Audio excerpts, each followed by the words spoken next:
दोस्तों ये कहानी एक ऐसे आम से दिखने वाले लड़के की है जिसे अपनी विरासत में एक बेहद खास और अनोखी शक्ति मिलती है, वो है टाइम ट्रेवल करने की। लेकिन वो इस शक्ति का इस्तेमाल कुछ बेहद एबनॉर्मल कामों के लिए करता है और कैसे उसकी ये यात्रा उसकी पूरी जिंदगी को बदल देती है, और यही हम इस कहानी में जानने वाले हैं। तो कहानी की शुरुआत होती है टिम नाम के एक 17 साल के लड़के से। टिम इंग्लैंड के एक खूबसूरत समुद्र तटीय इलाके में अपने परिवार के साथ रहता है। उसके परिवार में बहुत प्यार और अपनापन है। उसके पापा जेम्स, जो एक रिटायर्ड प्रोफेसर हैं, बहुत ही शांत और समझदार इंसान है। उसकी माँ मैरी एक केयरिंग और समझदार महिला है। उसके चाचा अंकल डेस्मंड, जो हमेशा किसी और दुनिया में खोए रहते हैं, वो भी उसी घर में रहते हैं। इसके अलावा टिम की एक बहन है कैथरीन, जिसे वो प्यार से किट कैट बुलाता है। टिम का परिवार एक आदर्श खुशहाल परिवार की तरह हर दिन को हंसी खुशी बिताता है। कभी समुद्र किनारे पिकनिक पर जाना, कभी घर में साथ बैठकर मूवी देखना और हर शुक्रवार को नई फिल्म का मजा लेना, यही उनकी दिनचर्या थी। साल की शुरुआत में हर बार न्यू ईयर पार्टी होती है, लेकिन टिम को ये पार्टियां बहुत बोरिंग लगती थी क्योंकि वो ज्यादा लोगों के बीच घुलना मिलना नहीं जानता था। वो थोड़ा शर्मीला और इंट्रोवर्ट स्वभाव का था और इसीलिए ऐसे शोरगुल वाले माहौल से बचना चाहता था। फिर एक दिन ऐसा होता है जो टिम की जिंदगी को हमेशा के लिए बदल देता है। उसके पापा जेम्स उसे अपने कमरे में बुलाते हैं और बहुत गंभीरता से उससे कहते हैं कि वो उसके साथ एक बहुत ही पुरानी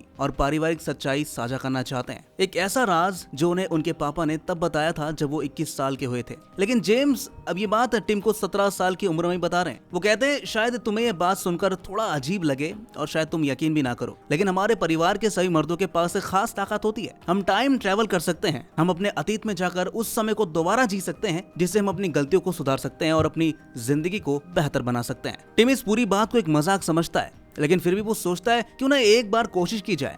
वो अलमारी के अंदर जाता है और आंखें बंद करता है, अपनी मुट्ठी खींचता है और न्यू ईयर पार्टी वाली रात के बारे में सोचता है। और अगले ही पल वो उस रात में पहुंच भी जाता है। जब वो अलमारी से बाहर आता है तो वो हैरानी में पड़ जाता है क्योंकि उसके कपड़े बदल चुके होते हैं और माहौल भी वैसा ही था जैसा कि उस रात में था। अलमारी से बाहर आते ही टिम को सब कुछ अजीब सा लगता है।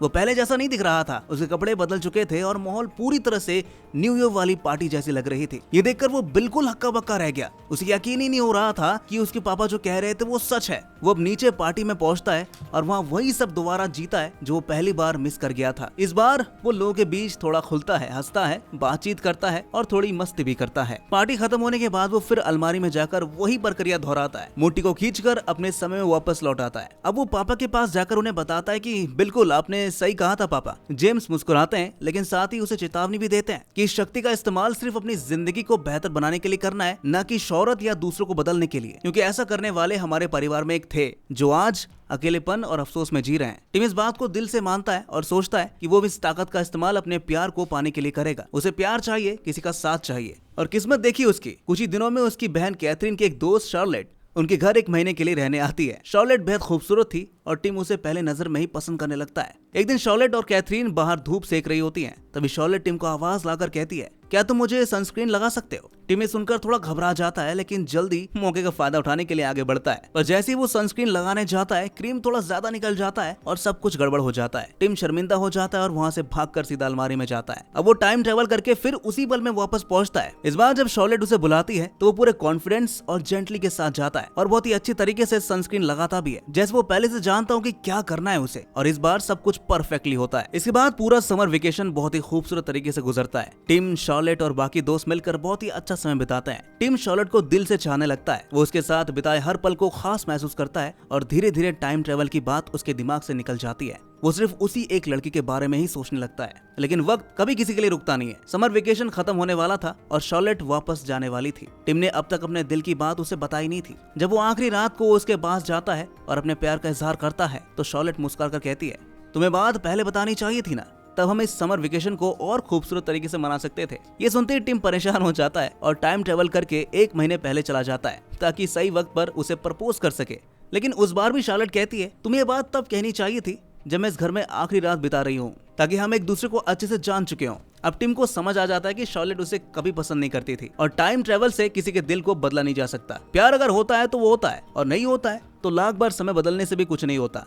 इस तरह वो अपने प्यार को भुलाने की कोशिश करता है। शार्लेट को भुलाकर टिम अपनी जिंदगी को एक नई दिशा देना चाहता है। उसका सपना है लॉयर बनना, इसलिए वो तय करता है कि अब वो लंदन जाकर अपने लॉयर की पढ़ाई और प्रैक्टिस शुरू करेगा। अगले दिन वो अपना सामान पैक करता है और जाने से पहले उसके मामा उसे कुछ पैसे देते हैं और सलाह भी देते हैं कि सोच समझ कर खर्च करना इसे। सबसे मिलकर टिम थोड़ा इमोशनल हो जाता है और अपने सपनों के शहर लंदन के लिए निकल पड़ता है। लंदन में वो अपने पिता के एक पुराने दोस्त हैरी अंकल के घर रुकता है। हैरी एक थिएटर राइटर है, एक गुस्सैल लेकिन दिल के अच्छे इंसान। वो टिम का गर्मजोशी से स्वागत करते हैं और उसे एक छोटा सा कमरा रहने के लिए देते हैं। अगले दिन टिम उस ऑफिस में पहुंचता है जहां उसे लॉयर की ट्रेनिंग मिलेगी। वहीं उसकी मुलाकात होती है एक सहकर्मी से जिसका नाम है रोरी। धीरे धीरे टिम की एक नई जिंदगी शुरू होती है। ट्रेनिंग के दौरान 6 महीने कैसे गुजर जाते हैं उसे पता ही नहीं चलता, लेकिन टिम का दिल अभी भी एक साथी की तलाश में था, किसी लड़की की जो उसे सच्चा प्यार करे। फिर एक रात उसका दोस्त जय उसे एक रेस्टोरेंट ले जाता है जहाँ ब्लाइंड डेटिंग का गेम चल रहा होता है। वहाँ अंधेरे कमरे में लोगों को बिठाया जाता है और बिना चेहरे देखे ही सिर्फ बातचीत के जरिए एक दूसरे को जानने का मौका मिलता है।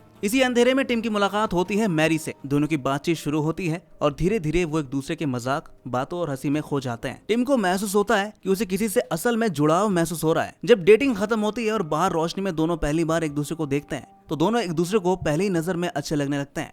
मैरी टिम को अपना नंबर देती है और वो दोनों मुस्कुराते हुए विदा लेते हैं। टिम बहुत ही खुश था और घर लौटते ही हैरी अंकल को ये सब बताने के लिए उत्साहित होता है, लेकिन जैसे ही वो घर पहुंचता है उसे हैरी का गुस्सा देखने को मिलता है। उस दिन हैरी के एक नए नाटक की ओपनिंग थी और सभी दर्शकों को वो पसंद भी आया, लेकिन एक एक्टर ने अपनी लाइन भूलकर सारा मजा ही खराब कर दिया और हैरी इससे काफी दुखी होता है। टिम उन्हें देखकर परेशान हो जाता है और सोचता है कि क्यों ना टाइम ट्रेवल करके इस गलती को सही कर दिया जाए। वो तुरंत टाइम ट्रेवल करता है और उस ओपनिंग नाइट में पहुंच जाता है। वहाँ वो उस एक्टर को ढूंढता है जो लाइन भूल गया था, लेकिन गलती से वो गलत इंसान को टोक देता है। उसे जल्दी पता चलता है कि वो एक्टर कोई और था और जब वो दोबारा टाइम ट्रेवल करता है तो इस बार वो सही एक्टर से मिलकर उसे डायलॉग याद रखने के लिए कहता है और अंत में नाटक बिना किसी गड़बड़ी के पूरा भी हो जाता है। हैरी का प्ले शानदार तरीके से सक्सेसफुल हो जाता है, लेकिन जब टिम वापस आता है तो एक नई परेशानी उसका इंतजार कर रही होती है। जब वो मैरी को कॉल करता है तो उसके फोन में उसका नंबर ही नहीं होता। हाँ, वो परेशान हो चुका था और फिर उसी रेस्टोरेंट में जाता है जहाँ वो पहले मिले थे। वहाँ के लोगों से वो पूछने की कोशिश करता है कि वो लड़की कहाँ गई है, लेकिन कोई काम की जानकारी मिलती नहीं उसे। अब टिम को समझ में आ चुका था कि उसने हैरी की मदद के लिए टाइम ट्रेवल किया था और इसलिए उस रात मैरी से उसकी पहली मुलाकात अब कभी हुई ही नहीं थी। अब टिम के चेहरे पर मायूसी साफ दिख रही थी। हैरी तो खुश था, लेकिन टिम अंदर से टूट चुका था। टिम अब बहुत उदास था। वो जान चुका था कि टाइम ट्रेवल ने उसके जीवन की सबसे अनमोल मुलाकात को मिटा दिया। वो जिस एकमात्र लड़की से दिल से जुड़ा महसूस कर रहा था वही अब उसकी जिंदगी से गुम हो गई।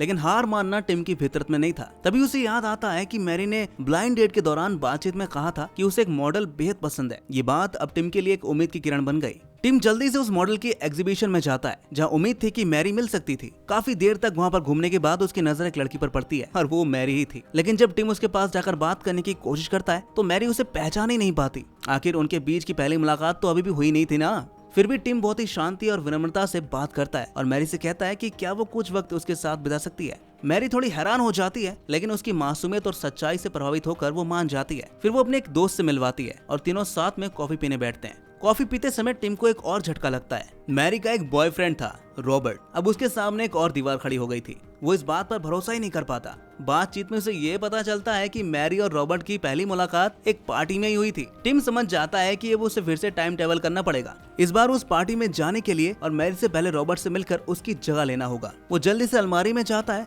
और टाइम ट्रेवल करके उस पार्टी में पहुंच जाता है। पार्टी में वो बिल्कुल समय से पहुंचता है और इधर उधर देखने पर उसे मैरी अकेली बैठी मिलती है। वो तुरंत उसके पास जाता है, मुस्कुराता है और बातचीत शुरू करता है। इस बार बातचीत में एक अलग ही इंटीमेसी होती है, एक सहजता होती है। वो दोनों पार्टी से बाहर टहलने निकलते हैं, बातें करते हैं और एक दूसरे को धीरे धीरे पसंद करने लगते हैं। फिर एक दिन मैरी खुद टिम से कहती है, क्या तुम मेरे साथ मेरे घर तक चलोगे? टिम थोड़ा हिचकिचाता है, लेकिन फिर हामी भरता है। घर पहुंचकर दोनों एक दूसरे के करीब आ जाते हैं, लेकिन पहली बार टिम थोड़ा नर्वस था। उसे लगता है कि शायद वो अच्छा परफॉर्म नहीं कर पाएगा। जैसे ही उसे ये ख्याल आता है वो तुरंत टाइम ट्रेवल करके उसी पल में दोबारा पहुंच जाता है। इस बार वो पूरे कॉन्फिडेंस और मोहब्बत के साथ पहुंचता है। इस बार सब कुछ वैसा ही होता है जैसे उसने चाहा था और जब सब कुछ खत्म होता है तो मैरी मुस्कुराकर टिम के बेबी कॉर्न की तारीफ करती है। अब दोनों एक दूसरे के प्यार में पूरी तरह डूब चुके थे। उनके बीच अब कोई रॉबर्ट, कोई पार्टी या फिर कोई टाइम ट्रेवल नहीं था, बस एक खूबसूरत रिश्ता था जो वक्त से भी ऊपर था। अब टिम और मैरी साथ रहने लगे थे। हर दिन हर शाम एक नई शुरुआत की तरह गुजरने लगा।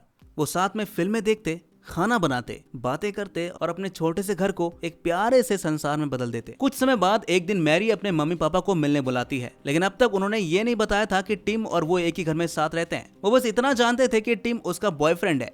मैरी थोड़ी घबराई हुई थी, लेकिन टिम ने उन्हें बहुत ही सहजता से हैंडल किया। कुछ देर की बातचीत के बाद मैरी के माता पिता को टिम बहुत पसंद आने लगा, लेकिन कहानी यही खत्म नहीं होती। कुछ समय बाद की बात है, एक रात टिम की नजर अचानक शॉर्लेट पे पड़ती है। वही शॉर्लेट जिसे वो एक वक्त बेहद प्यार करता था, लेकिन जिसे समय के साथ भुला चुका था। शॉर्लेट उसे देखकर थोड़ा मुस्कुराती है और टिम भी थोड़ा एक्साइटेड होकर उससे मिलने चला जाता है। मुलाकात के दौरान शॉर्लेट उसे अपने एक दोस्त से मिलवाती है, जिसे वो मजाक में अपनी गर्लफ्रेंड कहती है। इस बात से टिम थोड़ा कंफ्यूज हो जाता है। उसे लगता है कि शायद वो दोनों लेस्बियंस होंगे, लेकिन जल्द ये बात साफ हो जाती है कि ऐसा कुछ नहीं है, वो बस मजाक कर रही थी। हालांकि इस मजाक और बातचीत ने टिम के अंदर एक हलचल मचा दी थी। टिम टाइम ट्रेवल करके उस समय वापस जाने का फैसला करता है जब वो शॉर्लेट से पहली बार मिला था, लेकिन इस बार वो तय करता है कि वो उससे इस बार मिलेगा नहीं। पर किस्मत का खेल देखिए, जैसे वो बाहर जाने लगता है शॉर्लेट उसे देख लेती है और दोनों के बीच बातचीत शुरू हो जाती है। शॉर्लेट उसे डिनर पर इनवाइट भी करती है। डिनर के दौरान शॉर्लेट टिम से कहती है, मुझे लगता है मैंने तुम्हें रिजेक्ट करके बहुत बड़ी गलती कर दी,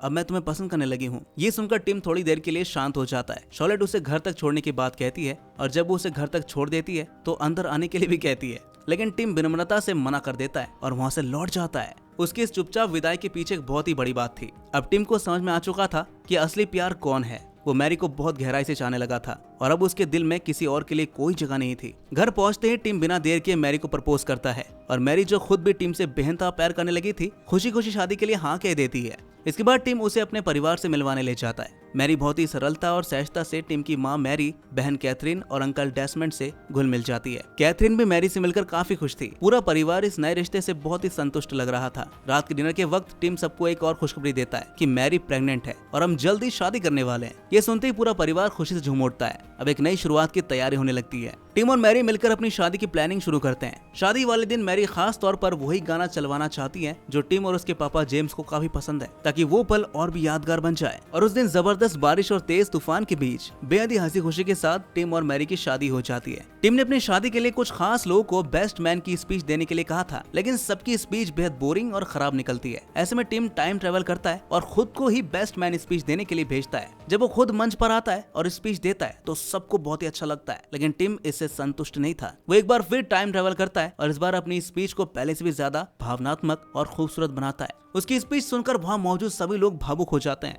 और तालियों की गूंज उठ जाती है। टिम और मैरी की शादी के कुछ समय बाद उनकी जिंदगी में एक नई नन्ही सी परी आती है, एक प्यारी सी बेटी जिसका नाम वो पोजी रखते हैं। इस बच्चे के आने से उनका पूरा घर जैसे रोशनी से भर जाता है। पोजी की मासूम मुस्कान, उसकी छोटी छोटी हरकतें और उसके पहले शब्द, सब कुछ टिम और मैरी के लिए किसी ख्वाब से कम नहीं थे।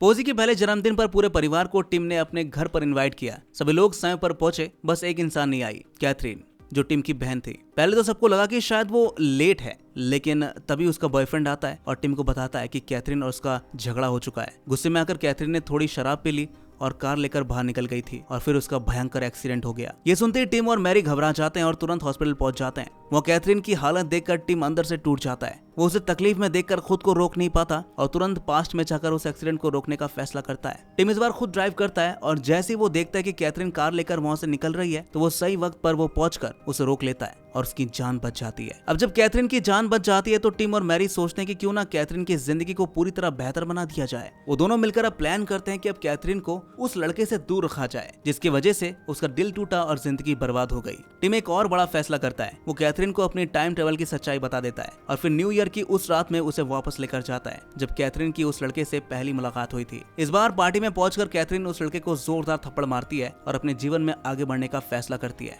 अब दोनों भाई बहन वापस अपने वर्तमान समय में लौट आते हैं। टिम उसे समझाता है कि उसे अब जय यानी टिम के दोस्त के साथ कुछ समय बिताना चाहिए। जय एक समझदार और अच्छा लड़का है। कैथरीन इस बात के लिए तैयार भी हो जाती है। सब कुछ ठीक लगने लगता है, लेकिन जैसे ही टिम अपने घर लौटता है उसे एक ऐसा झटका लगता है जिसकी उसने कल्पना भी नहीं की थी। घर पहुंचते वो देखता है कि उसकी बेटी पोजी अब वहाँ पर नहीं है। उसकी जगह एक लड़का है, एक छोटा सा बच्चा जिसे टिम पहचानता तक नहीं। टिम अब घबरा जाता है कि ये कैसे हो सकता है, क्या उसकी बेटी कहीं खो गई है। लेकिन सच तो ये था कि जब वो टाइम ट्रेवल करके कैथरीन की जिंदगी सुधारने गया तो वो उस पल से बहुत ही पीछे चला गया, उस पल से पहले जब उसकी बेटी पोजी का जन्म हुआ था। अब हालात समझने के लिए टिम अपने पापा जेम्स के पास जाता है। वो उन्हें सब कुछ बताता है और जवाब मांगता है। पापा उसे समझाते हैं, जब तुम टाइम ट्रेवल करते हो और अतीत में बहुत ही दूर चले जाते हो, खास तौर पर उस समय से पहले जब कोई बच्चा जन्मा हो, तो उस बच्चे की आत्मा, डीएनए और पूरा अस्तित्व ही बदल जाता है। और अगर तुम बार बार ऐसे करते रहोगे तो हर बार तुम्हारे बच्चे बदलते ही रहेंगे। टिम सुनकर स्तब्ध रह जाता है।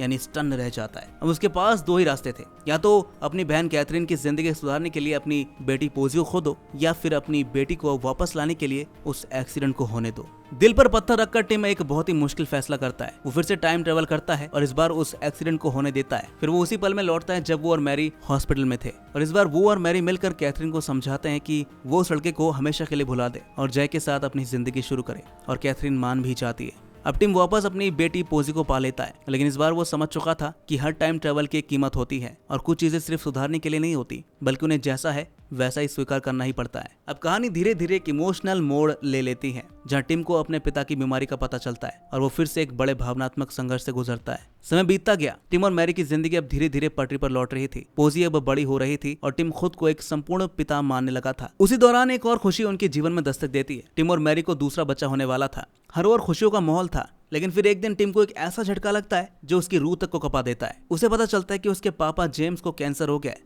और बीमारी इतनी गंभीर है कि वो उनके पापा ज्यादा वक्त तक बच नहीं सकते। टिम अपने पापा के पास बैठता है, आंखों में आंसू लिए। वो कहता है, पापा, मैं पास्ट में जाकर सब कुछ ठीक कर सकता हूँ, मैं आपको ठीक कर सकता हूँ। लेकिन उसके पापा मुस्कुराकर सिर हिलाते हैं। वो कहते हैं, नहीं बेटा, कुछ चीजें ऐसी होती हैं जो हम इंसान चाहकर भी बदल नहीं सकते, और शायद हमें बदलनी भी नहीं चाहिए। जेम्स अब अपने बेटे को एक आखिरी गहरा सबक देना चाहते हैं। वो कहते हैं, तुम्हारे पास ये शक्ति है, लेकिन इसे समझदारी से इस्तेमाल करना बेटा। मैं तुम्हें एक और राज बताता हूँ जिससे तुम वाकई खुश रह पाओगे। और टीम ध्यान से सुनता है। जेम्स कहते हैं, हर दिन को 2 हिस्सों में जियो। पहले हिस्से में एक आम इंसान की तरह बिना टाइम ट्रेवल किए हर परेशानी और हर खुशी को जियो, और फिर रात को टाइम ट्रेवल करके उसी सुबह को फिर से देखो, उसी कॉफी की खुशबू को फिर से महसूस करो, अपने बच्चों की हंसी सुनो और हर उस छोटी चीज की कदर करो जिसे तुमने पहली बार नजरअंदाज कर दिया था। टिम अपने पापा की बात को गहराई से महसूस करता है। अब वो हर दिन को 2 बार जीने लगता है, एक बार जैसे आम लोग जीते हैं और दूसरी बार उस दिन की असल खूबसूरती को महसूस करने के लिए। इस बदलाव से उसकी जिंदगी और भी खूबसूरत बन जाती है, लेकिन समय किसी के लिए रुकता नहीं है। फिर एक दिन वो समय भी आ जाता है जब जेम्स इस दुनिया को अलविदा कह देते हैं। टिम पूरी तरह से टूट जाता है, लेकिन फिर वो अपने पापा से आखिरी बार मिलने के लिए टाइम ट्रेवल करता है। उस दिन में जब सब कुछ ठीक था, जब वो जिंदा थे। जेम्स उसे देखते ही समझ जाते हैं कि टिम भविष्य से आया है। वो मुस्कुराते हैं और कहते हैं, तुम आ गए बेटा, मुझे पता था तुम आओगे। उस दिन टिम और जेम्स साथ बैठते हैं, बातें करते हैं, अपने पुराने यादों को ताज़ा करते हैं, और फिर जेम्स कहते हैं, चलो आज हम एक बार फिर उसी दिन में चलते हैं जब तुम छोटे थे। टिम और उसके पापा मिलकर टाइम ट्रेवल करते हैं और अपने बीते हुए दिनों में पहुंच जाते हैं। टिम अपने बचपन के उसी खूबसूरत दिन में लौट आता है जब वो नन्हा सा बच्चा था और उसके पापा उसे कंधे पर बिठाकर चल रहे थे। उस दिन वो दोनों साथ हंसते हैं, खेलते हैं और हर उस पल को दोबारा जीते हैं जिसे कभी वक्त के साथ उन्होंने खो दिया था। टिम को पता चलता है कि ये उनकी आखिरी मुलाकात होने वाली है। जब वो वापस लौटता है तो उसकी आंखें नम हो जाती हैं, लेकिन दिल काफी हल्का था। अब वो जान चुका था कि वक्त को पकड़ा नहीं जा सकता, लेकिन हर पल को पूरी तरह जिया जरूर जा सकता है। लेकिन कहानी अभी पूरी नहीं हुई। अब एक और फैसला टिम के सामने खड़ा होता है। मैरी एक और बच्चा चाहती है, लेकिन टिम ये जानता है कि अगर नया बच्चा हुआ तो वो फिर कभी अपने पापा से मिलने के लिए उस अतीत में नहीं जा पाएगा। पिता के मौत के बाद टिम अक्सर अतीत में जाकर उनसे मिलने जाता है। जब भी वो अकेला महसूस करता है, जब भी उसे किसी सलाह की जरूरत होती है या फिर बस कुछ वक्त पापा के साथ बिताना चाहता है, तो वो वापस पीछे चला जाता था। लेकिन एक दिन मैरी उससे कहती है, टिम, मैं एक और बच्चा चाहती हूँ। ये सुनकर टिम चौंक जाता है। उसके चेहरे पर मुस्कान तो होती है, लेकिन अंदर ही अंदर वो डर से कांप जाता है, क्योंकि उसे पता है कि अगर अब उनके घर और एक बच्चा हुआ तो वो फिर कभी पोजी के जन्म से पहले के समय में वापस नहीं जा पाएगा, और इसका मतलब ये होगा कि वो फिर कभी अपने पापा से नहीं मिल पाएगा। एक और था पिता का प्यार जिसकी यादें उसे जिंदा रखी थी, और दूसरी ओर था वर्तमान, उसकी पत्नी, उसकी बेटी पोजी और एक आने वाला बच्चा। टिम का दिल टूट जाता है, लेकिन वो मैरी का दिल नहीं तोड़ सकता था। कुछ समय सोचने के बाद वो एक आखिरी बार अपने पापा से मिलने का फैसला करता है। इस बार जब वो अतीत में जाता है तो अपने पिता को बताता है, पापा, ये हमारी आखिरी मुलाकात होने वाली है। जेम्स शांत रहते हैं, उन्होंने पहले ये महसूस कर लिया था। फिर वो टिम से कहते हैं, तो चलो एक बार फिर से चलते हैं तुम्हारे बचपन के किसी दिन में। टिम और उसके पापा हाथ थाम कर उस दिन में टाइम ट्रेवल करते हैं जब टिम एक नन्हा सा बच्चा था और दोनों समुद्र किनारे घूम रहे थे। पापा उसे गोद में लेकर हंस रहे थे और टिम बालू में खेल रहा था। वो पूरा दिन वो साथ बिताते हैं, एक पिता और एक बेटा, एक लास्ट बार। और जब सूरज ढलता है तो दोनों चुपचाप एक दूसरे को अलविदा कह देते हैं। टिम फिर कभी उस दिन में वापस नहीं जा पाता। अब वो पूरी तरह वर्तमान में जीने का फैसला करता है। वो अपने दूसरे बच्चे का स्वागत करता है, एक नई जिंदगी की एक नई शुरुआत करता है। धीरे धीरे टिम को एक बात समझ में आने लगती है कि टाइम ट्रेवल जैसी कोई शक्ति हर इंसान के पास होती, भले वो असल में समय में पीछे ना जा सके। जब हम हर दिन को पूरी तरह जीते हैं, जब हम हर छोटी चीज की कदर करते हैं, जब हम हर किसी की मुस्कान, किसी की बात, किसी की आंखों में झलकती भावना को सच में महसूस करते हैं, तो वो एक तरह से टाइम ट्रेवल ही होता है। अब टिम ने टाइम ट्रेवल करना बंद कर दिया है। उसने तय किया कि वो अब हर दिन को इस तरह से जिएगा जैसे वो खुद एक जादू हो। अब वो सुबह की चाय में सुकून ढूंढता है, बच्चों की हंसी में संगीत सुनता है और अपनी पत्नी की आंखों में हर दिन एक नई दुनिया देखता है। वो अब किसी पुराने पल में नहीं जाता, वो हर दिन को वैसा ही जीता है जैसा वो है, क्योंकि अब वो जान चुका है कि जिंदगी को काटना नहीं है, उसे जीना है। और इस तरह खत्म होती है एक लड़के की वो खूबसूरत और भावनात्मक यात्रा जो उसे विरासत में मिली, एक शक्ति से नहीं बल्कि प्यार, परिवार और वर्तमान को समझने से मिली थी। अब एक सवाल आपके लिए, अगर आपको टाइम ट्रेवल करने की शक्ति मिल जाए तो आप किस पल में जाना चाहेंगे? क्या आप किसी गलती को सुधारना चाहेंगे या बस किसी पुराने पल को फिर से जीना चाहेंगे? कमेंट करके जरूर बताइएगा। और दोस्तों, ऐसी इमोशनल और सोचने पर मजबूर कर देने वाली कहानी अगर आपको पसंद है तो इस कहानी को शेयर जरूर करिएगा, लाइक करिएगा और इस चैनल को सब्सक्राइब भी कर लीजिएगा। मिलते हैं आपसे नेक्स्ट वीडियो में, तब तक के लिए टेक केयर।